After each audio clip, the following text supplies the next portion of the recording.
এবারের গন্তব্য ছিল কলকাতা থেকে প্রায় 255 কিলোমিটার দূরে বাগদা সি বিচ।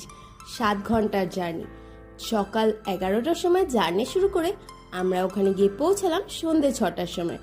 আমাদের ক্যাম্প ভাইকিংসের সন্ধেবেলার আমেজটা কিন্তু খুব সুন্দর ছিল। চারিদিকটা লাইট দিয়ে ঘেরা, তার সাথে সাথে সুন্দর সুন্দর গান চলছিল। তার সাথে সাথে উপরি পাওনা ছিল বারবিকিউ আর বোনফায়ার। সন্ধ্যাবেলার এই সুন্দর আমেজটিকে উপভোগ করতে করতে সারাদিনের রাইডিং এর ক্লান্তি দূর হয়ে গেল। এরপর রাতে ডিনার করে সকালবেলায় হাতে আসলো চা আর ব্রেকফাস্ট। পরেই আমাদের ক্যাম্প থেকে মাত্র 2 মিনিট দূরে ঝাউবনের মধ্যে দিয়ে পৌঁছে গেলাম সি বিচে। তারপর এখানকার মোহনায় স্পিড বোট রাইডের উদ্দেশ্যে বেরিয়ে পড়লাম। রাইড করে পৌঁছালাম লাল কাঁকড়ার দ্বীপে, যেখানে অনেক লাল কাঁকড়া ছিল।